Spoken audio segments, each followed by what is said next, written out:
এই আমেরিকা এবং ইসরায়েলের একটি মাত্র উদ্দেশ্য হচ্ছে যত আরবিক কান্ট্রি, মুসলিম কান্ট্রিকে দখল নেওয়া। এত মিসাইল কি করে হচ্ছে? তাহলে কি নতুন করে মিসাইল প্রোডাকশন এই মুহূর্তে ইরানের অন্দরে হচ্ছে? ইরানের একটা মিসাইল সিটি আছে। মিসাইল সিটিটা কোথায়? ডিপ আন্ডারগ্রাউন্ড, কত নিচে। আমেরিকার উদ্দেশ্য হচ্ছে ট্রাম্প তার নিজের জুতোর তলায় রাখবে ইরানকে, তো ইরান কেন মেনে নেবে? আবার বলছি, আমি ক্যামেরার সামনে সুচারু বলে গেলাম, ইরান মাথা নত করবে না। ইরান ভেনিজুয়েলা না, ইরান ভিয়েতনাম না, ইরান আফগানিস্তানও না, আর ইরান ইরাকও না। আরো বড় বিপদের সংকট পৃথিবী কিন্তু ডেকে আনছে ইসরায়েলের একটা বড় ড্রোন ফ্যাক্টরি। সেই ড্রোন ফ্যাক্টরিটা একদম নাস্তানুবোধ, ওটাকে একদম শেষ করেছে, ক্রেটার হয়ে গেছে। ওটা একটা বিরাট সংকটের দিকে নিয়ে যাচ্ছে এই মার্কিন যুক্তরাষ্ট্র প্রেসিডেন্ট। এই মুহূর্তে অর্থনৈতিকভাবে কি ইরান ক্ষতিগ্রস্ত নয়? কিন্তু ইরানের হচ্ছে তার জীবন মরণের ব্যাপার। मैं तो डूबूंगा, तुमको लेके डूबूंगा। কলকাতায় অ্যাটাক করবে এই যে ভাবনা, ভারতের অবস্থানটা ঠিক কি এখনো পরিষ্কার নয়। যে কলকাতার অবধি নাকি অ্যাটাক করতে পারে, তো India has to be ready. পাকিস্তানের আসিম মুনির অথবা শাহবাজ শরীফকে তারা বেছে নিল মধ্যস্থতা করার জন্য, যদিও ইরান এটাতে মানেনি, তারা মধ্যস্থতার মধ্যে ঢোকেনি।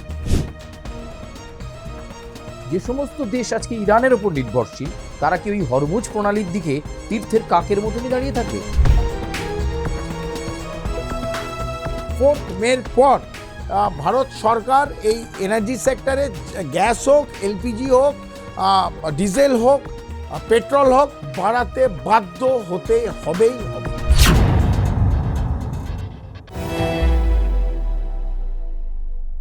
নমস্কার, আমি সুচারু, আপনাদেরকে স্বাগত জানাই শুনবো তোমায়তে। আর আজকে শুনবো তোমায়তে আমার যিনি অতিথি, তিনি আগেও এসেছেন, আর প্রথম পর্বেই তিনি বলে গিয়েছিলেন যে আরও আলোচনার দরকার রয়েছে, আরও বিশ্লেষণের দরকার রয়েছে ভূ রাজনীতি নিয়ে। পশ্চিম এশিয়ায় বিরামহীন যুদ্ধ চলছে। ইরানের সেই যুদ্ধ পরিস্থিতির শেষ নেই, 35 দিন অতিক্রান্ত হয়ে গেছে। কবে যুদ্ধ থামবে কেউ জানে না। এর মধ্যে একটা ভয়ঙ্কর আশঙ্কায় কাটাচ্ছে গোটা পৃথিবীর মানুষ বলা যেতে পারে।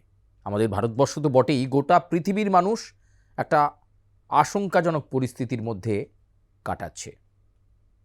আর এমন একটা পরিস্থিতির মধ্যে কোথায় দাঁড়িয়ে এই যুদ্ধ, কবে তার সমাপ্তি, নাকি এই বিরামহীন যুদ্ধ চলতেই থাকবে, আর ভারতবর্ষেরই বা কী হবে, এই সব কিছু নিয়ে জানবার জন্য আরও একবার আমাদের স্টুডিওয়ে স্বাগত জানাই সেই বিশিষ্ট কর্নেল, আমাদের সকলের প্রিয় কর্নেল দীপ্তাংশুকে।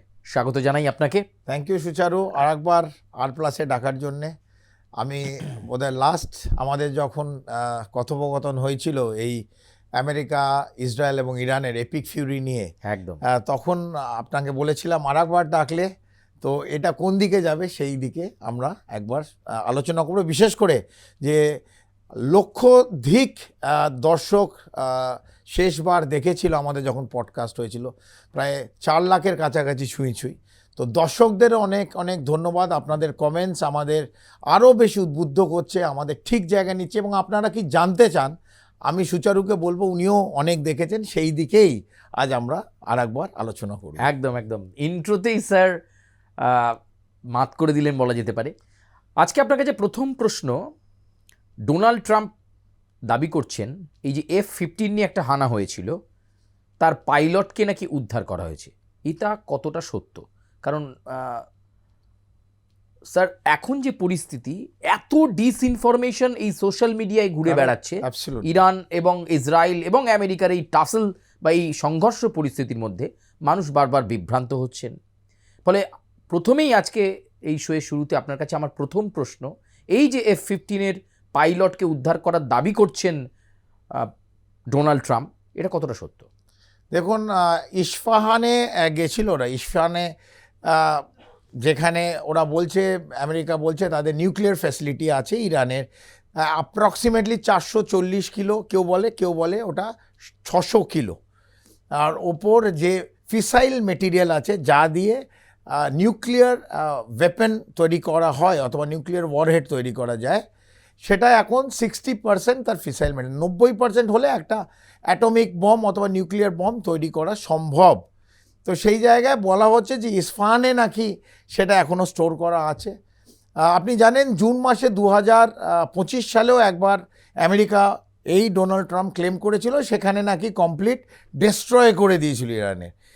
তো আজকে বোঝা যাচ্ছে যে B-52 নিয়ে যখন এসছিল এবং এই যে বাংকার বাস্টার বোম ইউজ করেছিল, এটা কমপ্লিটলি মিসরির থেকে আমেরিকার থেকে ডাইরেক্ট উড়িয়ে নিয়ে এসে প্লেন, এই B-2 বম্বার নিয়ে এসে এটাকে বাংকার বাস্টার দিয়ে ভাঙা হয়েছিল ইস্পাহান, নাতানস, এই বিভিন্ন জায়গায়। আজকে জানা যাচ্ছে এটা কমপ্লিটলি ফলস, এবং ইরান যেটা বলেছিল তাদের যে ফিসাইল মেটেরিয়াল আছে সেটা আপাতত একটা জায়গায়, এমন জায়গায় লুকোনো আছে সেটা US, মার্কিন যুক্তরাষ্ট্র অথবা ইসরায়েলের নাগালের বাইরে, এবং সেটাই অ্যাটাক করার জন্যে এই F-15 আবার হানা দেয়।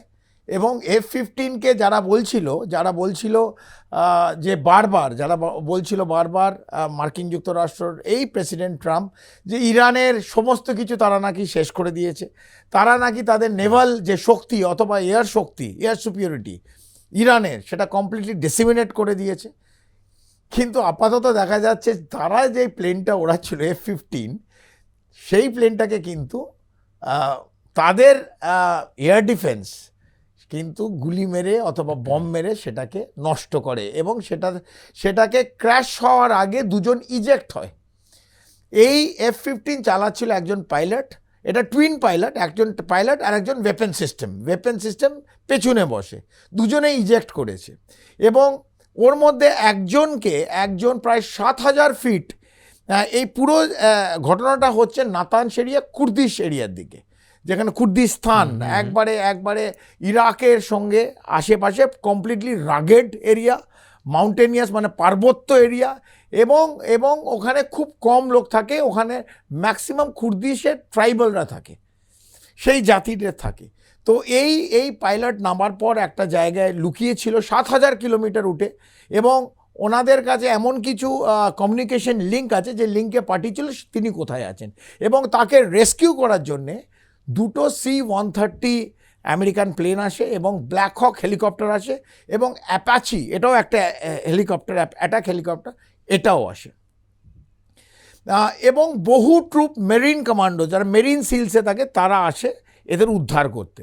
একজনকে পাওয়া যায়নি, তারা বলছে এখনও ইরানের দাবি তারা ইরানের মধ্যে আছে, এবং আরেকজন যে আছে তাকে উদ্ধার করা হয়েছে। কিন্তু এই উদ্ধারের মাধ্যমে মানে হাজার কোটি টাকা আমেরিকার ইরান উড়িয়ে দিয়েছে। কীভাবে? এই দুটো C-130 যে aircraft, which is billions of মার্কিন ডলার, সেই দুটো প্লেনই ধ্বংস হয়েছে। এবার ইরান বলছে ওরা ধ্বংস করেছে, আমেরিকা তার নিজের নাগরিকদের কাছে বড় সাজার জন্য, এবং আমরা হারিনি বলে তারা বলছে তারা রিট্রিভ করার সময় এই যে পাইলটকে তারা নাকি ওটাকে নিজেরাই নাকি উড়িয়ে দিয়েছে, মানে হাস্যকর। আর ইরানের কথা, একটা ব্ল্যাক হক হেপ্টার হেলিকপ্টার সেটাও নাকি ওরা করেছে। আপনি যেটা বললেন, এই যুদ্ধের যখন ধোঁয়াশা এবং কুয়াশা থাকে তখন it is very difficult to যে পিন পয়েন্ট করা যে কে সত্যি বলছে। আমেরিকা বলছে, ইসরায়েল বলছে, না ইরান বলছে, না প্রেস বলছে, চারিদিকে ধোঁয়াশা থাকে।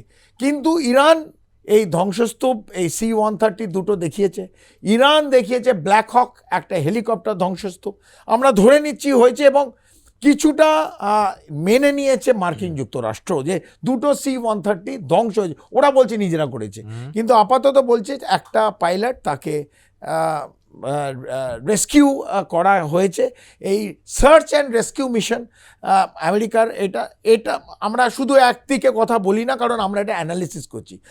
আমি অ্যাজ এ মিলিটারি অ্যানালিস্ট আমি যেটা বলছি, যুদ্ধের যে অ্যানালিসিং করি আমরা, সেটা কিন্তু মানে উভয় পক্ষে বলতে হবে। মার্কিন যুক্তরাষ্ট্রর এই যে সার্চ অ্যান্ড রেস্কিউ অপারেশন, এটা থেকে যারা মিলিটারি অ্যানালিস্ট অথবা মিলিটারি ইতিহাস নিয়ে পড়াশোনা করে, এর থেকে অনেক শিক্ষণীয় আছে যে একটা রাষ্ট্র তার একটা লোককে রেস্কিউ করার জন্যে যদি হাজার হাজার অথবা হাজার কোটি গঙ্গার জল বলি অথবা প্যাসিফিক ওশানে বইয়ে দিতে হয়, তারা কিন্তু পিছু হাঁটে না। এটাও কিন্তু শেখার জায়গা। তো একটা লোককে বাঁচাবার জন্য এত লোক এত টাকা নষ্ট করে ওই লোককে রিট্রিভ করে এনেছে। হ্যাটস অফ টু ইউএস যে ইরানের কবল থেকে একে উদ্ধার করে, এটা সত্যি। তবে একটা huge loss to United States of America. আর একটা প্রবাদ কর্নেল এই মুহূর্তে এই যুদ্ধ পরিস্থিতির মধ্যে সবচেয়ে বেশি করে ঘুরছে, মানে এই অতীতেও এই প্রবাদটা ছিল যে মধ্যপ্রাচ্য বা পশ্চিম এশিয়া মানেই অফুরন্ত তেল আর সীমাহীন যুদ্ধ। এই জায়গায় দাঁড়িয়ে এত মিসাইল ইরানের কাছে, মানে মিসাইল ভান্ডার যেন শেষ হচ্ছে না। এর আগের পর্বে আপনি বলেছিলেন যে ইরান কিন্তু ভিয়েতনাম বা ভেনেজুয়েলা নয়, ইরান কিন্তু তার মেরুদণ্ড বাঁকাবে না। এক্ষেত্রে আমরা সেটা দেখতে পাচ্ছি। এত মিসাইল কি করে হচ্ছে? তাহলে কি নতুন করে মিসাইল প্রোডাকশন এই মুহূর্তে ইরানের অন্দরে হচ্ছে? সুচারু খুব ভালো প্রশ্ন জিজ্ঞেস করলেন। ইরানের মিসাইল শেষ হচ্ছে না কেন? এই প্রশ্নটা শুধু আমার এবং আপনার এবং যারা দর্শক দেখছে তাদের নয়, এই প্রশ্নটা আমেরিকা, মার্কিন যুক্তরাষ্ট্র এবং ইসরায়েলে, যারা এই পুরো স্ট্র্যাটেজি নিয়ে পুঙ্খানুপুঙ্খু দিন রাত 24 ঘন্টায় এই নিয়ে শুধু আলোচনা করছে। প্রথমে জানতে হবে যে ইরানের একটা মিসাইল সিটি আছে। মিসাইল সিটিটা কোথায়? Deep underground. কত নিচে? প্রায় 100-150 থেকে 200 মিটার নিচে, যেখানে আমেরিকার এই বাংকার বাস্টার যে বম আছে সেটাও পৌঁছতে পারবে না। GBU 52 আর GBU 40, এই GBU 40 বাংকার বাস্টার যে বম আছে সেটা 100 মিটার নিচে যেখানে ওদের মিসাইল সিটি আছে সেটা ধ্বংস করতে পারবে না। এবং এটা কিন্তু ওরা 40 বছর ধরে বানিয়ে রেখেছে, 40 বছর। ইন্টারলকিং অফ টানেলস, যেখানে একটা কমপ্লিট আপনি যেটা বললেন মিসাইল প্রোডাকশন চলছে। শুধু মিসাইল রাখছে না, শুধু ওয়্যারহাউস না, শুধু আর্সেনাল না, মিসাইল তৈরি হচ্ছে। সেই মিসাইল যেখানে তৈরি হচ্ছে, এই যে একটা অর্গানাইজেশন যেমন যুদ্ধ করছে IRGC, ইরানিয়ান আর্মি, একটা অর্গানাইজেশন কিন্তু কমপ্লিট প্রোডাকশন এটা চলছে।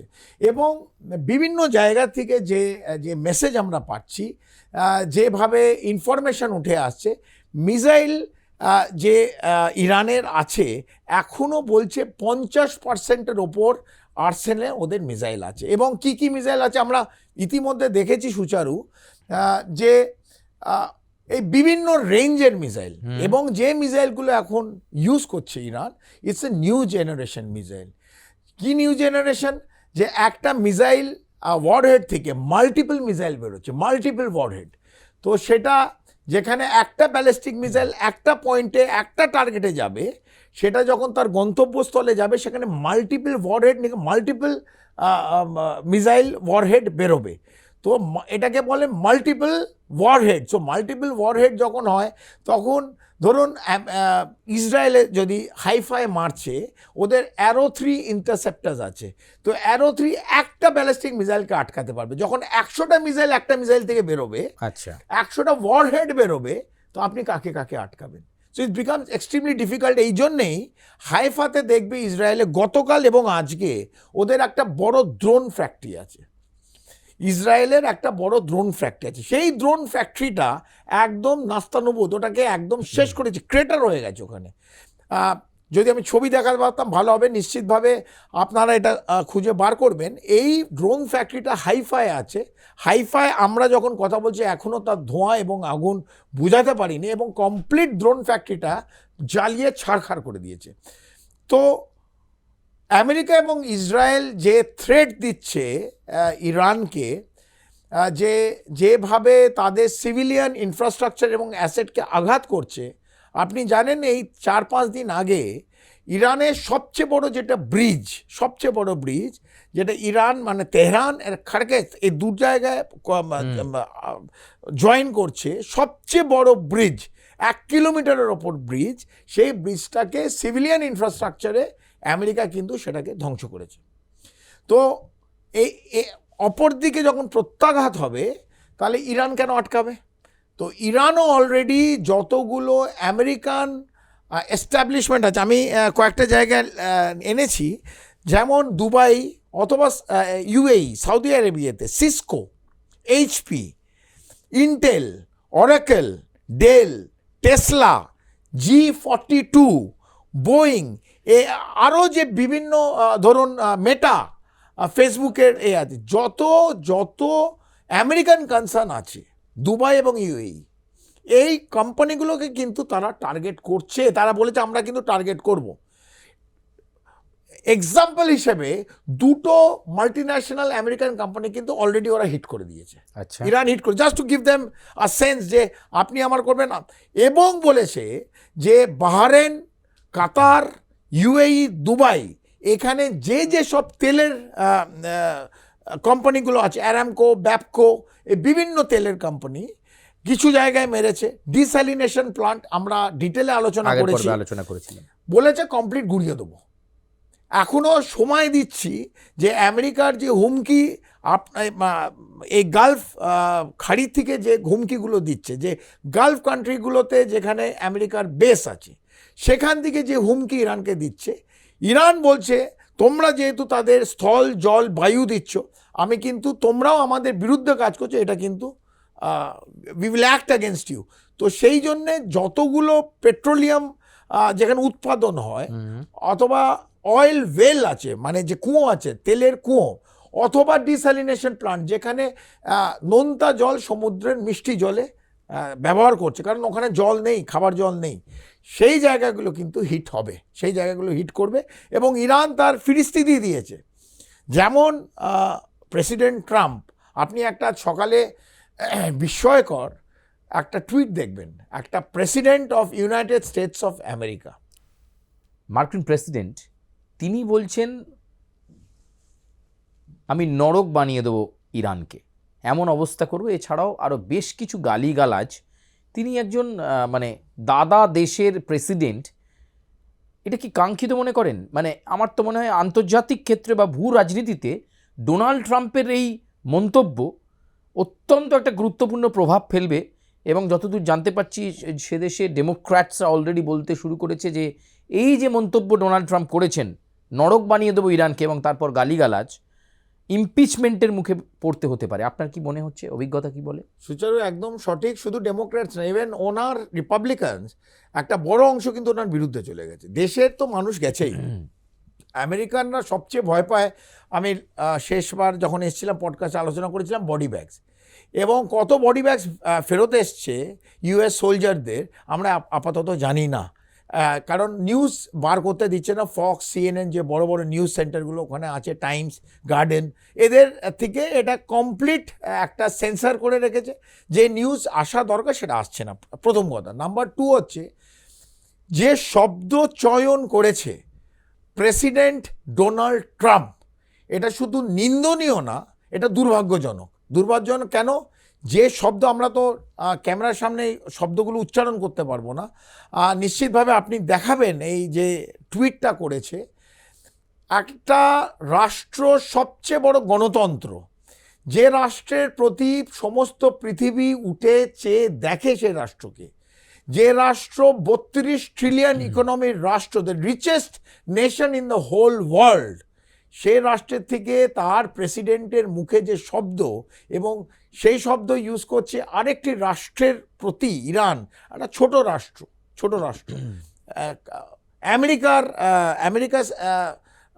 মানে আমেরিকার সামনে একটা ছোট রাষ্ট্র ইরান, তাকে বলছে গুঁড়িয়ে দেব। এবং কোথায় মারব? বলছে যে power sector and oil sector. আর একটা খুব বাজে শব্দ ইউজ করে বলেছে যদি হরমুজ প্রণালী না খোলা হয় তাহলে নরক বানিয়ে দেবো। তাহলে একটা প্রেসিডেন্ট অফ সবচেয়ে বড় ডেমোক্রেসি, সে বলছে ইরানের মতন একটা ছোট রাষ্ট্রকে, তাকে বলা হচ্ছে ছোট রাষ্ট্র এই জন্য বলছি, অনেকে আপনারা বলেন ইরানের বিরাট বড় রাষ্ট্র, 9 কোটি লোক, আমি আমেরিকার তুলনায় ছোট রাষ্ট্র বলছি, এই জিনিসটা আরও পরিষ্কার করে দিলাম। সেখানে বলছে যে সিভিলিয়ান ইনফ্রাস্ট্রাকচার, তেল এবং পাওয়ার সেক্টরকে উড়িয়ে একদম শেষ করে দেবো। পাওয়ার সেক্টরে উনি মারতেই পারেন, উনি বিরাট দাদা, বড় দাদা, সবাই ভাবে ট্রাম্প করে। আমাদের ভারতবর্ষে একটি রাজনৈতিক দলের যারা, আমি একটু রাজনীতি নিয়ে এলাম, যে একটি রাজনৈতিক দলের যারা সেই রাজনৈতিক দলকে ফলো করে, আমি চামচাটা ঠিক ইউজ করতে চাইলাম না, যারা ফলো করে তারা সারাদিন ট্রাম্প করে, কারণ প্রধানমন্ত্রী এবং ট্রাম্পের একটা ভালো বন্ধুত্ব এক সময় ছিল, ওই জন্য ট্রাম্প করে। কিন্তু পৃথিবী তো করবে না ট্রাম্প। যে পৃথিবী দেখছে যে মার্কিন যুক্তরাষ্ট্র টমাহক মিসাইলে 168টা বাচ্চা স্কুলে যাওয়ার সময় ইরানে তাদের মৃত্যুবরণ করেছে, তাদের হত্যা করা হয়েছে, যে সিভিলিয়ান ইনফ্রাস্ট্রাকচার ইরানে মানুষকে মারছে, এই আমেরিকা এবং ইসরায়েলের একটি মাত্র উদ্দেশ্য হচ্ছে যত অ্যারাবিক কান্ট্রি, মুসলিম কান্ট্রিকে দখল নেওয়া এই মধ্যপ্রাচ্যে, এবং আমেরিকার উদ্দেশ্য হচ্ছে তাদের ট্রাম্প তার নিজের জুতোর তলায় রাখবে ইরানকে। তো ইরান কেন মেনে নেবে? তাই ট্রাম্প যখন বলছে আমি পাওয়ার সেক্টর উড়িয়ে দেবো, ওড়াতেই পারে, সবচেয়ে বড় সামরিক শক্তি, তার পেশি শক্তি অনেক বড়। একটা দেশের পাওয়ার সেক্টর যদি উড়িয়ে দেয়, সুচারু কী হবে? দেশটা পুরো নিরবিচ্ছিন্নভাবে অন্ধকার হবে, হসপিটাল বন্ধ হয়ে যাবে, যে বাচ্চারা অক্সিজেন পাচ্ছে অথবা ইনকিউবেটরে আছে, হাজার ছোট বাচ্চা, সদ্য জন্মার বাচ্চা মৃত্যু হবে, ওটি করা যাবে না, যেভাবে পাওয়ারের দ্বারা অক্সিজেন অথবা বিভিন্ন যে ইনস্টলেশন গ্যাজেট চলছে সেগুলো বন্ধ হয়ে যাবে, পুরো একটা রাষ্ট্রের ম্যাসাকার হবে। আপনার কি মনে হয় মানে এরকম বিদ্যুৎহীনভাবেই কাটাতে হতে পারে? একদম করতে পারে, কারণ এই লোকটার যে ভাষা, যে বলেছে কালকে অবধি, আজকে সোমবার, কালকে মঙ্গলবার অবধি সন্ধ্যে 8টা, ইরানের স্ট্যান্ডার্ড টাইম 8টা অবধি সময় দিয়েছে। ধমকি, দাউদের ধমকি দেখেছি, বিভিন্ন মাফিয়াদের ধমকি দেখেছি। আমি বলছি না ট্রাম্প দাউদ অথবা ট্রাম্প মাফিয়া, কিন্তু কথাবার্তা সেই একই রকম বলছে, দুর্ভাগ্যজনক। কিন্তু আবার বলছি, আমি ক্যামেরার সামনে সুচারু বলে গেলাম, আর তো 24 ঘন্টা আছে, ইরান মাথা নত করবে না, ইরানের 9 কোটি মানুষ আরও একসঙ্গে হয়ে গেছে, এবং আমেরিকা এবং ইসরায়েলের ওপর তাদের যদি শেষ মানুষ ইরানের যতদিন জীবিত থাকবে, লাস্ট ম্যান, শেষ নিঃশ্বাস, শেষ রক্ত অবধি আমেরিকার সঙ্গে লড়বে। সেটা হচ্ছে ওদের 2000 বছরের সভ্যতা, ইতিহাস তাই বলে ইরান মাথা নত করেনি। ইরান ভেনিজুয়েলা না, ইরান ভিয়েতনাম না, ইরান আফগানিস্তানও না, আর ইরান ইরাকও না। আমেরিকা দেখেছে ইরান ইরাকের 8 বছর যুদ্ধ দেখেছে, শিক্ষা নেয়নি। আমেরিকা দেখেছে আফগানিস্তানে 20 বছর লড়াই, 20 বছর, তারপরে পিঠ দেখিয়ে পালিয়ে গেছে। সিরিয়া দেখেছে, ভিয়েতনাম দেখেছে, কোনো জায়গা সে জিততে পারিনি। কিন্তু ইরানকে যেভাবে ভেবেছিল রাতারাতি, ট্রাম্পের জুতোর কাছে মতো নস্তকে ইরানের লোক অথবা ইরানের খোমানি যারা আছে, আয়াতুল্লাহ যারা আছে, তারা ট্রাম্পের পা ধরবে, ইরানের লোক পায়ে ধরতে শেখেনি, এবং শেষ মানুষ অবধি কিন্তু লড়াইটা চলবে। এবং দেখতে থাকুন যে ইরান কি করতে পারে, বিশেষ করে যে খাড়ি আছে, খাড়ির দেশগুলো, যে মিডল ইস্ট, মধ্যপ্রাচ্যের দেশগুলো, সেখানে কিন্তু তাদের ভয়াবহ জিনিস নেমে আসবে যদি তারা তাদের স্থল থেকে, তাদের জমির থেকে, তাদের বেস থেকে যদি আমেরিকা ইরানকে অ্যাটাক করে। হরমুজ প্রণালী খোলার থেকে আরও বড় বিপদের সংকট পৃথিবী কিন্তু ডেকে আনছে। ও ইমিডিয়েটলি একে যদি মানে আটকানো না যায় প্রেসিডেন্ট ট্রাম্প, তাদের অভ্যন্তরীণ ব্যাপার পুরো পৃথিবীকে কিন্তু একটা বিরাট সংকটের দিকে নিয়ে যাচ্ছে এই মার্কিন যুক্তরাষ্ট্র প্রেসিডেন্ট। আপনি বললেন পুরো পৃথিবীকে একটা বিরাট অন্ধকার এবং বিরাট মানে ডোবানোর জায়গায় নিয়ে যাচ্ছেন ডোনাল্ড ট্রাম্প। হরমুজ প্রণালী কোন জায়গায় দাঁড়াবে, খুলবে কি খুলবে না? ইরানেরও তো অসুবিধে হচ্ছে একদম। যদি খুব ভুল তথ্য না বলি তাহলে একটা বিশেষ শর্তে গুজরাটের বন্দরের দিকে 6 লক্ষ ব্যারেলের একটি অপরিশোধিত তেল, ফাইন নয়, অপরিশোধিত তেল, সেই তেল গুজরাটে ঢুকছে। কিন্তু এটা দিয়ে তো ভারতবর্ষের জ্বালানি সংকট ইম্পসিবল, মিটবে না। তাহলে আপামর ভারতবর্ষ এই মুহূর্তে কি তীর্থের কাকের মতনই অপেক্ষা করবে, বা যে সমস্ত দেশ আজকে ইরানের ওপর নির্ভরশীল তারা কি ওই হরমুজ প্রণালীর দিকে তীর্থের কাকের মতনই দাঁড়িয়ে থাকবে, নাকি খুলবে? দেখুন, এই হরমুজ প্রণালী খুলবে কি না, এখন যে যুদ্ধটা যেদিকে বাঁক নিয়েছে সেটা কিন্তু সবারই ওই তীর্থের কাকের মতন, সেটা ইউনাইটেড কিংডম হোক, অথবা ফ্রান্স হোক, অথবা ইটালি হোক, স্পেন হোক, অথবা ভারতবর্ষ হোক, চীন হোক, অথবা ইন্দোনেশিয়া, গ্লোবাল সাউথে যে রাষ্ট্রগুলো আছে সবাই হরমুজ প্রণালীর দিকে তীর্থের কাকের মতনই চেয়ে আছে। কেন? ওয়ান, ভারত এবং কিছু রাষ্ট্র হয়তো কয়েকটা জাহাজ অ্যালাউ করেছে, কারণ ভারত নিউট্রালিটি বজায় রেখেছে, ভারত কোনো পক্ষে নেই, এবং ইরানের কিছু কিছু জায়গায় হয়তো ভারতের মানে ইরান ভারতের যে স্টান্স নিয়েছে সেটা হয়তো ওয়েলকাম করেছে এবং তাদের কিছু জাহাজ ছেড়েছে। কিন্তু যে সংকটের মধ্যে দিয়ে আমরা যাচ্ছি, বিশেষ করে দেখুন পশ্চিমবাংলায় তো বহু মানুষ দেখছেন, বাংলাদেশেরও বহু মানুষ দেখছে যারা বাংলাদেশ বোঝে, ত্রিপুরার থেকে যারা আমার বাংলা ভাষা বোঝে বহু লোক আপনারা দেখছেন, এবং বিভিন্ন পৃথিবীতে যারা বাংলা ভাষা বোঝেন তারাও দেখছেন। পশ্চিমবাংলা অথবা ভারতবর্ষে কিন্তু একটা জ্বালানির সংকট অলরেডি হয়েছে, আর যদি নাও হতো তাহলে যে বাণিজ্যিক গ্যাস হতো 200 টাকা আপাতত বেড়ে গেছে। তো যে বাণিজ্যিক গ্যাসটা ইউজ করছে, রেস্টুরেন্ট বলুন, হসপিটাল বলুন, বিভিন্ন জায়গায় যেখানে বাণিজ্যিক গ্যাস ইউজ করা হয়, করসপন্ডিং যেসব জিনিস সব কিছুর দাম বাড়বে। সেটা কে এই এই রেস্টুরেন্টে যায় অথবা হসপিটালে যায় যেখানে বাণিজ্যিক গ্যাস ইউজ হয়, কারা ইউজ করে? আমরা তো পকেটে তো আমাদের টাকাটা তো সেই একই রকম আছে, সেটা তো বেড়ে যাচ্ছে না, স্থায়ী জায়গা একদম। তো এই জায়গায় যদি এখন আমাদের ইলেকশন চলছে, 5টা রাজ্যে ইলেকশন, আমি ভারতবর্ষে মধ্য করে আমি বলছি 5টা রাজ্যে ইলেকশন চলছে। এই ইলেকশন যতদিন চলবে ততদিন 4th মে অবধি এই জায়গাটা হাত দেবে না। কোন জায়গাটা হাত দেবে না? পেট্রোল, ডিজেল এবং এলপিজি। যখন এই ইলেকশন ওভার হয়ে যাবে, আমি বলছি না যে এই জন্যে, কিন্তু ভারতবর্ষকে তো একটা সময়ে নিজের যে ইকোনমিক স্ট্রেংথ আছে সেটা দিয়ে নিজের ভাড়ার থেকে তো খরচা করে আপনার বাড়ি চলবে না, সম্ভব নয়। যখন তেল এবং এনার্জির সংকট হচ্ছে, একটা সময় আসবে যে এলপিজি, পেট্রোল এবং ডিজেল বাড়াতে বাধ্য হবে। অন্যান্য রাষ্ট্ররা বাড়িয়ে দিয়েছে, আমাদের এখনো বলছি এটা রাজনীতির জন্যে হয়তো বাড়ায়নি, কিন্তু একটা সময় আসবে বাড়াতে বাধ্য হবে। সেই যখন বাড়াতে বাধ্য হবে, এটা কোথায় বলবো? আমার আর আপনার রান্নাঘরে গিয়ে পৌঁছবে? ঠিক ঠিক। আমার আপনার মা বোনেদের যারা রান্না করে তাদের গ্যাস যদি রাতারাতি 150-200 টাকা বেড়ে যায়, বিশেষ করে মধ্যবিত্ত এবং নিম্ন মধ্যবিত্ত তাদেরই লড়াই, জীবন দশার লড়াই হচ্ছে মধ্যবিত্ত, নিম্ন মধ্যবিত্ত এবং নিম্নবিত্ত, তাদের লড়াই। যারা ধনী ব্যক্তি তাদের 100 টাকা, 150 টাকা, 200 টাকা বেরিয়ে গেল, তাদের কোনো জীবনধারায় অসুবিধা হয় না। জীবনধারায় অসুবিধা হয় আমার আপনার, যাদের স্থায়ী ইনকাম, ফিক্সড ইনকাম, 12 ঘন্টা খেটে বাড়িতে দিন আনে দিন খায়, তাদের প্রবলেম হবে। আর এই যতদিন না হরমুজ প্রণালী খুলবে, তেলের এবং এনার্জির সিকিউরিটির একটা সংকট চলবে। একটা জাহাজ এলো, সবাই হাততালি দিল, একটা গ্যাসের জাহাজ দিল, অনেকে বলছেন একটা জাহাজ এসছে বলে খুব হাততালি, খুব কেন্দ্রের হাততালি দেওয়া হচ্ছে। নিশ্চিতভাবে কেন্দ্রের ওপর একটা পালক, কিন্তু একটা জাহাজ এলে কতদিন চলে ভারতবর্ষ? 140 কোটি, 1.5 দিন, 1.5 ডেজ। একটা জাহাজ হলে 1.5 দিন তার গ্যাস পূর্ণ হয়। তো এইটা নিয়ে নিশ্চিতভাবে ভারত সরকারে আসছে কিছু রিজার্ভ, স্ট্র্যাটেজিক রিজার্ভ আছে, আবার কিছু রিজার্ভ আছে যেটা আর্মি, নেভি, এয়ারফোর্সে। কালকে যুদ্ধ লাগলে তো কি যুদ্ধ বন্ধ করে আমরা বসে থাকবো?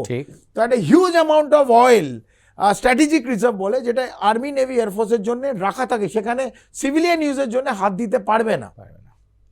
কালকে আনসিন ফোর্স এক্সিজেন্সিস, ধরুন পাকিস্তানের সঙ্গে লড়াই হয়ে গেল, অন্য কিছুর সঙ্গে হলো, পাকিস্তানের ডিফেন্স মিনিস্টার অলরেডি বলেছে যে কলকাতার অবধি নাকি অ্যাটাক করতে পারে। তো India has to be ready, সেই স্ট্র্যাটেজিক এনার্জি সেক্টরে। পাকিস্তানের এই স্টেটমেন্টটা আপনার কি মনে হয় হাস্যস্কর, নাকি আমরা অনেক বেশি মানে কলকাতায় অ্যাটাক করবে এই যে ভাবনা? সুচারু, আমরা এটা নিয়ে, এটার একটা এই স্টেটমেন্টের পেছনে অনেক কিছু আছে। তার সঙ্গে এটা বলেছে যে অ্যাটাকটা তখনই হতে পারে যদি ভারতবর্ষে যে জেলে বিভিন্ন পাকিস্তানি বন্দিরা আছে তাদের দিয়ে অ্যাটাক করে না, তাদের দিয়ে কে অ্যাটাক করবে? ভারত কি নিজের ওপর অ্যাটাক করিয়ে একটা সিচুয়েশন করবে এবং তারপর ভারত অ্যাটাক করলে পাকিস্তান অ্যাটাক করবে? এ নানা রকম আমরা একটু মানে টপিক থেকে চলে যাচ্ছি, এটা একটা ভেরি ইন্টারেস্টিং টপিক। আবার আজকেই বলে যাচ্ছি, যদি এই জিনিস নিয়ে আরেকবার আসো তো আমরা এটা নিয়ে ইন্ডিয়া পাকিস্তান নিয়ে ডিসকাস করব। আজকে আরও ইম্পর্ট্যান্ট ডিসকাশন হচ্ছে তেল, এনার্জি সেক্টর। চায়না ইয়ন দিয়ে মানে ওনাদের কারেন্সি দিয়ে জাহাজ নিয়ে যাচ্ছে। গ্লোবাল সাউথকে বাংলাদেশ, ভারত, ইন্দোনেশিয়াকে জাহাজ ছাড়া হচ্ছে। কিন্তু প্রবলেম হচ্ছে ন্যাটো দেশগুলো, প্রবলেম হচ্ছে Spain, France, Germany, United kingdom problem হচ্ছে। এবং তারা আমেরিকাকে অলরেডি লাল চোখ দেখিয়ে দিচ্ছে। মেলোনি বলে দিয়েছে আমার যে বেস আছে সিসিলিতে, এয়ার বেস, আমেরিকাকে বলেছে ইউজ করতে পারবে না আগেনস্ট ইরান। ফ্রান্স বলে দিয়েছে আমার এয়ার স্পেস ইউজ করতে পারবে না। জার্মানি এর পক্ষে নেই। ইউনাইটেড কিংডমের প্রাইম মিনিস্টার অলরেডি বলে দিয়েছে যে হরমুজ প্রণালীর একটা কনফারেন্স ডেকে নিয়েছে ন্যাটোর, যেখানে আমেরিকা নেই। এই কমপ্লিটটা যদি আমরা দেখি, আমেরিকার পক্ষে ইসরায়েল ছাড়া আর কোনো রাষ্ট্র দাঁড়িয়ে নেই। সেই জায়গায় সংকট হচ্ছে। আমি এইটুকুনি বলতে পারি সুচারু, পাইট পাইপার অফ হ্যামেলিন নিশ্চয়ই পড়েছে, সবাই পড়েছে, যে যখন অনেক ইঁদুর হয়ে গেছিলো এবং তার জন্যে যে প্লেগ ছড়িয়ে যাচ্ছিল, তখন লন্ডনের মেয়র বলেছিল এটা থেকে আমরা কীরকমভাবে মুক্তি পাবো। তো একটা লোকের দেখা গেল, সে যখন বাঁশি বাজাতো পেছনে সব ইঁদুররা তার পেছনে দৌড়তো। তো কোনো কিছুতেই সে লন্ডনে কন্ট্রোল করতে পারছিল না, প্লেগ হয়ে যাচ্ছে, মানুষ মরে যাচ্ছে। তখন বললো যে এই পাইট পাইপার হ্যামলিন এই ভদ্রলোক ছিল, এই পাইপার বানাতো। পাইট পাইপার একরকম বাঁশির মতন যন্ত্র যেখানে ওরা বাজায়, তাকে ডাকা হলো এবং রাস্তা দিয়ে সে পাইট পাইপার অফ হ্যামলিন বাজাতে গেল, আর পেছনে পুরো লন্ডনের ইঁদুর তাকে ফলো করলো। সে যেতে যেতে থেমস নদী অবধি গেল এবং সব নদীতে গিয়ে পড়ে গেল। তো আমরা যদি এখনও পুরো পৃথিবী এই পাইট পাইপারের পেছনে ফলো করতে থাকি, এই পাইট পাইপারকে প্রেসিডেন্ট ট্রাম্প, মার্কিন যুক্তরাষ্ট্র কিন্তু পুরো পৃথিবীকে, যত রাষ্ট্র আছে, প্যাসিফিক ওশান অথবা আরব সাগরে নিয়ে গিয়ে ফেলে দেবে। তো যত তাড়াতাড়ি আমরা এই লোকটার থেকে মুক্তি পাবো, ভারত এবং অন্য রাষ্ট্র পুরো দুনিয়ায়, তারা কিন্তু ততদিন জীবনের একটা আশা যদি থাকে, তাহলে কিন্তু এর থেকে যত দূরে সরে যেতে পারবো আমাদের পক্ষে ভালো। কর্নেল, কয়েকদিন ধরে মানে বিগত 8-10 দিন ধরে জোর চর্চায় এই বিষয়টা এলো, মানে পাড়া থেকে শুরু করে বিভিন্ন জায়গায় যেখানে আলোচনা করে, বাঙালি তো আলোচনা ভালোবাসে, চায়ের কাপে বিতর্ক ভালোবাসে, সেখানে অনেকেই আমাকেও এই প্রশ্নটা করলো যে এবার কি তাহলে এনার্জি লকডাউন? কয়েকদিন ধরে লকডাউন নিয়ে একটা মানুষের মধ্যে আলোচনা, এবং সেটা নিয়েও সোশ্যাল মিডিয়াতে একটা ডিসইনফরমেশন, কে বলছে কাল থেকে, কে বলছে এক সপ্তাহ, কে বলছে 15 দিনের লকডাউন, মানে একটা হুলুস তুলুস পড়ে গেল। যদিও কেন্দ্রীয় মন্ত্রী নির্মলা সীতারামন বললেন বোগাস থিংস, এরকম কোনো ব্যাপার নেই। হার্দিক পুরীও বলেছেন। সত্যি কি ভারতবর্ষ এরকম পরিস্থিতির মধ্যে পড়তে পারে যেখানে এনার্জি লকডাউন দেখা যেতে পারে? দেখুন, লকডাউন মানেই কিন্তু অনেকে সেই করোনা স্মৃতিকে ভয় পাচ্ছেন যে আবার যদি ফিরে আসে ওটাকে আবার না। আমি যেটা বলছি যে ভারত তো তেল শুধু এই মধ্যপ্রাচ্য থেকে নেয় না, ইরান থেকে তেল নেয়, সৌদি থেকে নেয়, বাহরাইন থেকে নেয়, তেল আসছে। তেল রাশিয়া থেকে, রুশ থেকেও তেল নেয়, ব্রাজিলের সঙ্গেও চুক্তি হচ্ছে, ভেনেজুয়েলা থেকে তেল নেওয়া হবে, আমেরিকা থেকে বাধ্য হয়ে, কোট আনকোট বাধ্য হয়ে তেল নিতে হবে। তো সেই জায়গা থেকে ভারত অন্যান্য রাষ্ট্র থেকে তেল নেয়। তবে এইখান থেকে আরব সাগরের থেকে যত তাড়াতাড়ি ভারতের কাছে তেল পৌঁছয়, 3 থেকে 4 দিন অথবা ম্যাক্সিমাম 7 দিন, সেখান থেকে ভেনেজুয়েলা থেকে আসতে গেলে 54 দিন লাগবে। তো একটা সংকট আছে। এবং রাশিয়া কতটা তেল দেবে? যে সময় রাশিয়ার থেকে আমরা তেল নিতাম $36 ব্যারেলে নিতাম, তখন মার্কেট প্রাইস ছিল $60 ব্যারেল, এত কমেই আমরা নিতাম।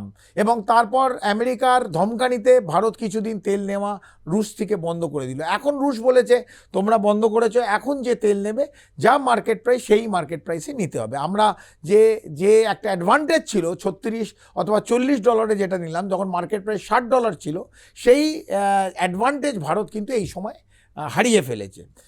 সেই জায়গায় আমাদের যে তেলগুলো আসছে, পুরো যে রিফাইন করে যে তেল রেডি হবে, তার একটা শর্টেজ কিন্তু সুচারু হবে যদি মধ্যপ্রাচ্য থেকে তেল আমরা না পাই। মধ্যপ্রাচ্য থেকে গ্যাসও যদি না পাই একটা সংকট। আমি গ্যাস যখন বললেন একটু ইন্টারাপ্ট করলাম। প্লিজ।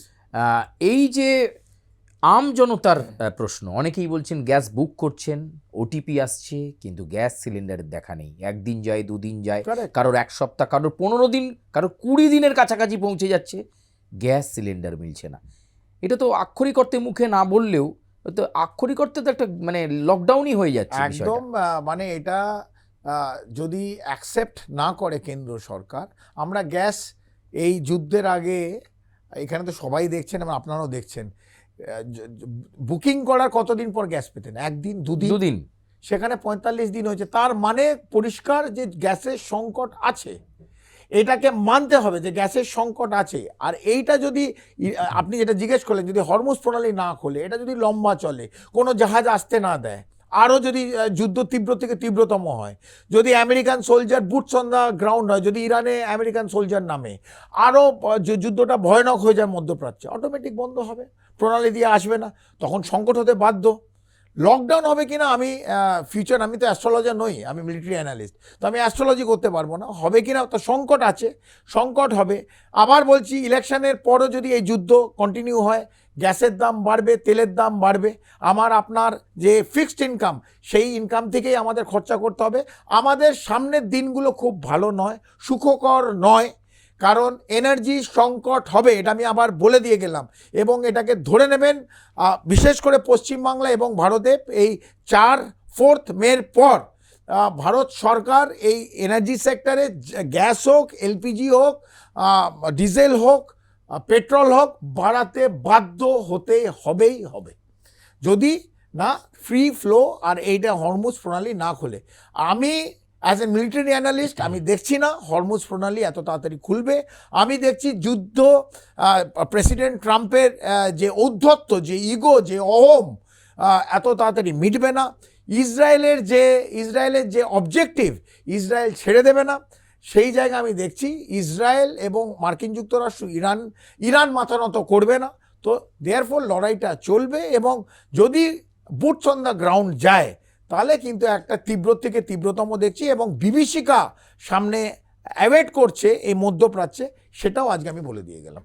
যদি মানে এমনটা হয়, আমরা ভূ রাজনীতির ক্ষেত্রে অনেক দেশের ক্ষেত্রে অনেক ধরনের যুদ্ধ দেখেছি, দীর্ঘতম, কেউ 7 বছর, কেউ 8 বছর, রাশিয়া ইউক্রেন বা ইরাকের যুদ্ধের সময় 7-8 বছর দীর্ঘ হয়েছে, আফগানিস্তান 20 বছর।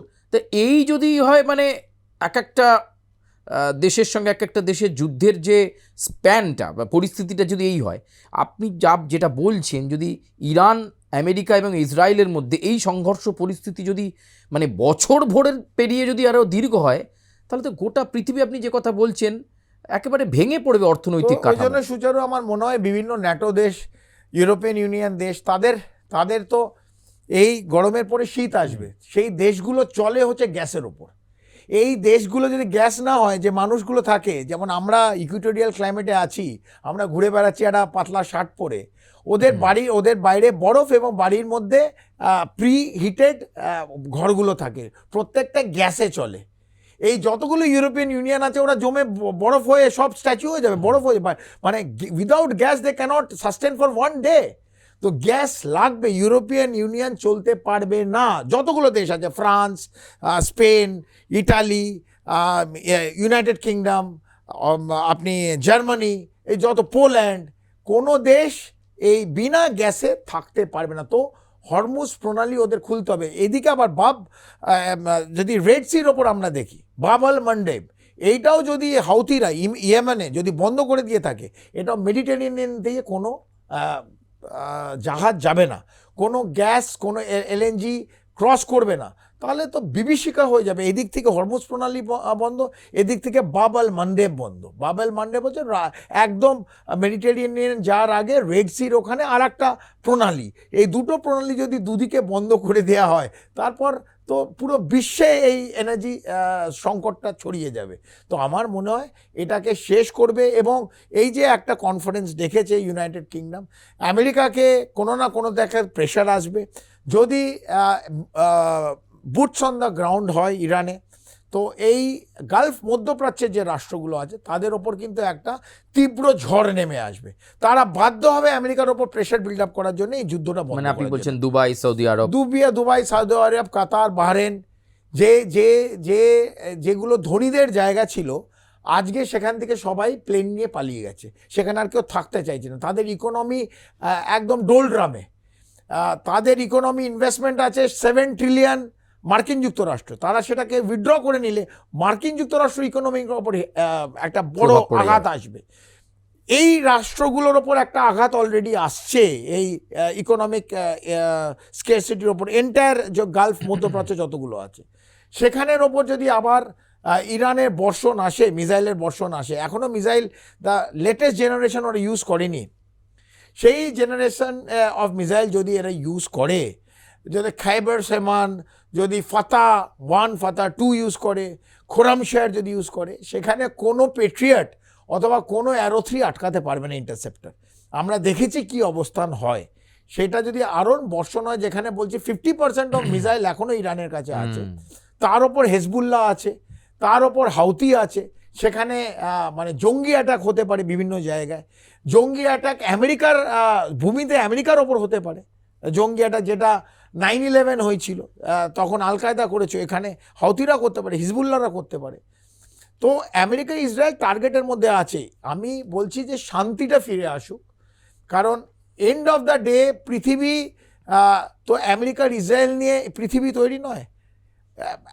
এত রাষ্ট্র, তারা যদি দুটো রাষ্ট্রের জন্যে, তাদের আধিপত্যর জন্য যদি সব রাষ্ট্রের ইকোনমিক কনসার্ন হয়, এনার্জি সংকট হয়, তেলের সংকট হয়, গ্যাসের সংকট, একটা সময় আসবে এই কমপ্লিট কিন্তু একটা প্রেশার বিল্ড আপ হবে। তখন কিন্তু আমেরিকার সঙ্গে যে ইউরোপিয়ান ইউনিয়ন ছিল অথবা ন্যাটো ছিল, তারা কিন্তু তাদের থেকে দূর চলে যাবে, এবং সেই জায়গাটা রাশিয়া, চীন এবং নর্থ কোরিয়া আরও প্রেশার বিল্ড আপ করবে।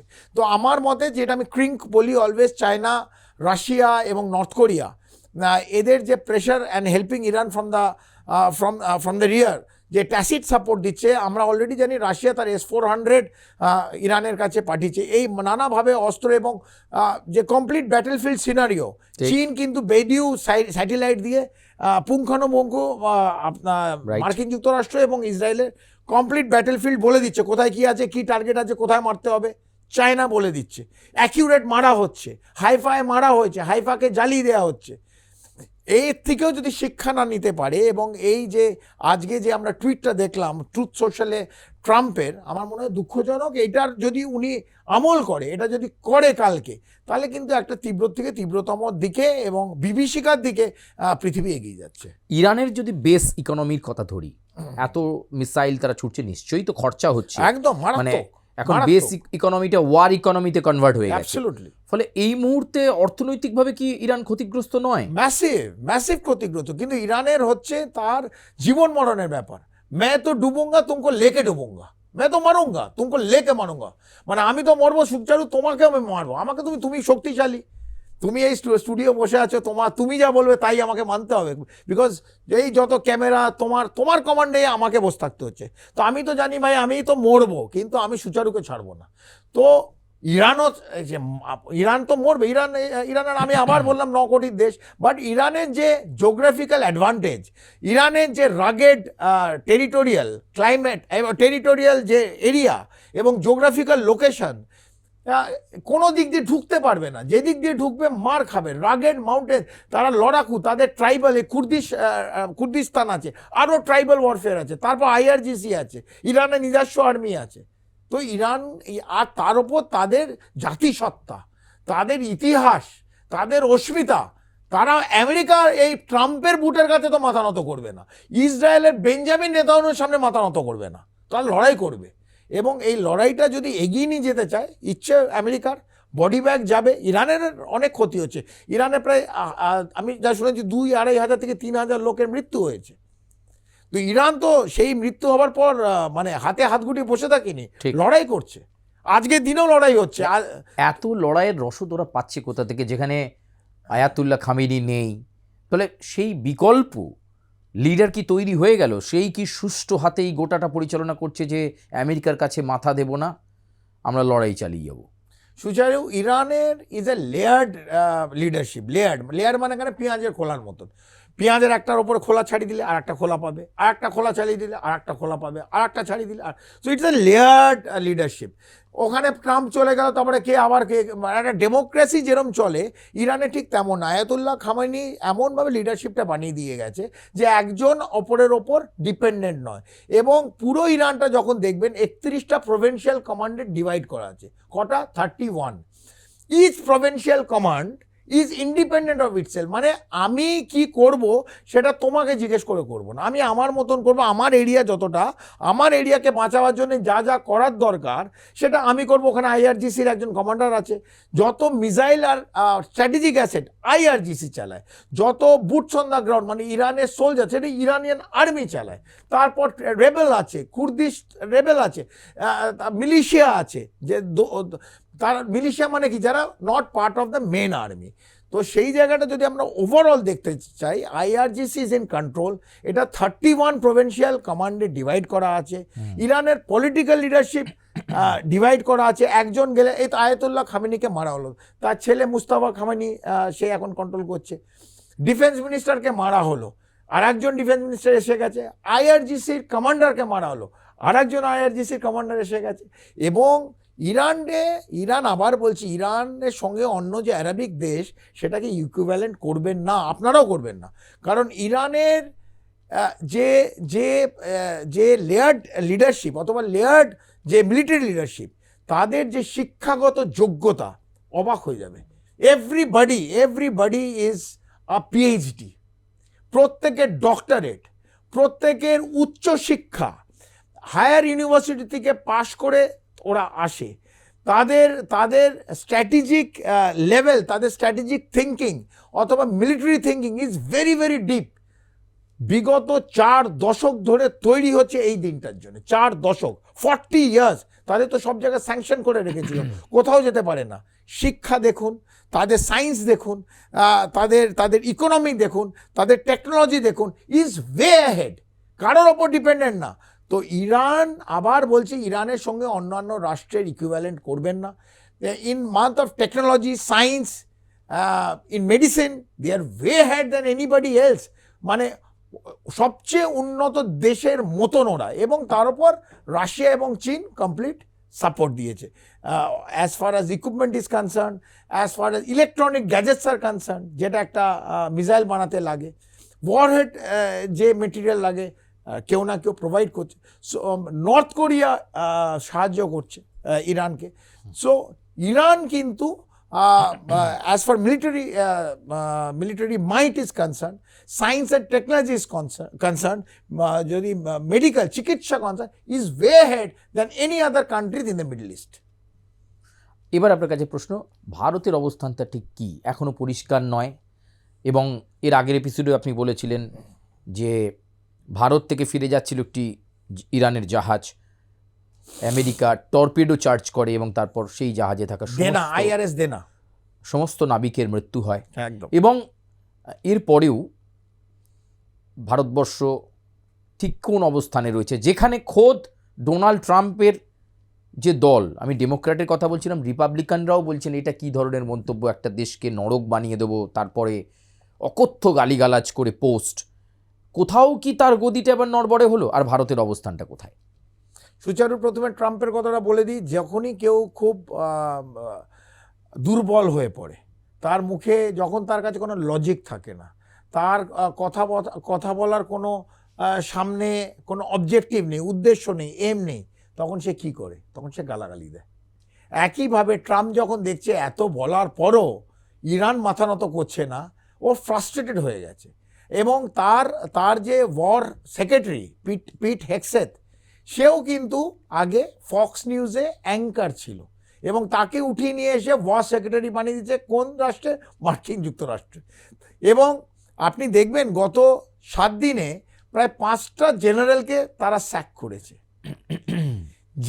যে রাষ্ট্র তার নিজের চিফ অফ স্টাফ, আর্মির হেড, তাকে স্যাক করলো। কেন করলো? কারণ সে বলেছে বুটস অন দ্য গ্রাউন্ড হলে, যদি এই লড়াইতে আপনি নামেন, যদি সামরিক বাহিনী লড়াইতে নামেন তাহলে কিন্তু মৃত্যু অনিবার্য, আর এটা লম্বা চলবে এবং আমেরিকায় বহু তাদের তাদের সন্তান, আমেরিকান সন্তান কিন্তু হারাবে, বডি ব্যাগ ফিরবে।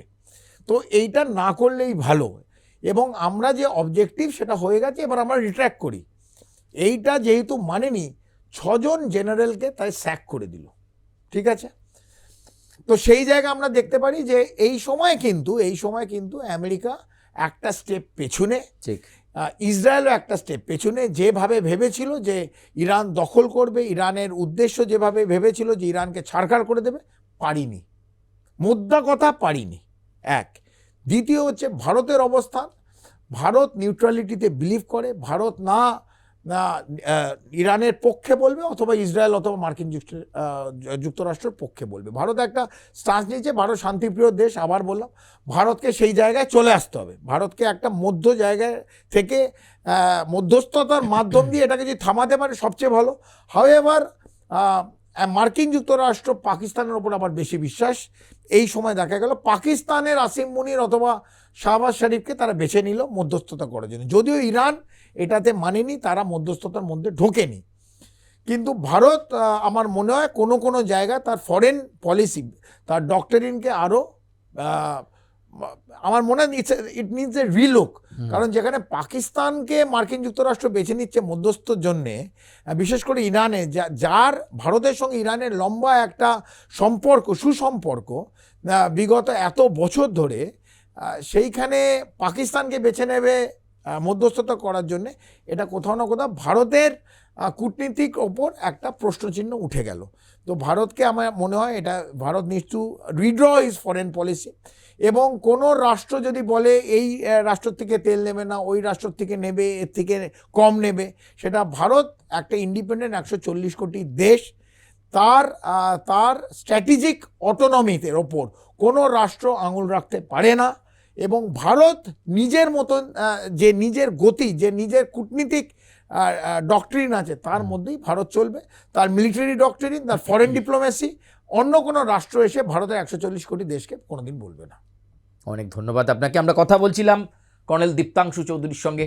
আপনাকে অনেক ধন্যবাদ। এবং আজকের এই যে ডিটেল ইন্টেন্সিফাইড ইনফরমেশন আপনারা শুনলেন, সেটা নিয়ে অনেক কিছু ইনফরমেশন, অনেক তথ্য আপনারা পেলেন। আগামীতে হয়তো আমরা কথা বলবো, যদি এই যুদ্ধ দীর্ঘ হয়, কারণ অনেকেই আন্দাজ করছেন দীর্ঘ থেকে দীর্ঘতর হতে পারে যুদ্ধ, তাহলে গোটা পৃথিবীর পক্ষে খুব খারাপ। কারণ যুদ্ধ কেউই চায় না, আমরা চাই শান্তি বিরাজ করুক, এবং শান্তি বিরাজ করলে গোটা পৃথিবীতে একটা অর্থনৈতিক ভারসাম্য বজায় থাকবে, জ্বালানির সংকট থাকবে না, বা এনার্জি লকডাউনের কথা ভাবতে হবে না কোনো দেশকে। আমাদেরকে আরও সচেতন হতে হবে এবং সেই সচেতনভাবে রিয়্যাক্ট করতে হবে, কারণ ভূ রাজনীতির অঙ্কটা অনেক বেশি জটিল। আপাতত এ পর্যন্তই। আপনাদের সঙ্গে আবার দেখা হচ্ছে শুনবো তোমায়ের অন্য কোনো পর্বে, অন্য কোনো সময়। আমি সুচারু আপাতত বিদায় নিচ্ছি।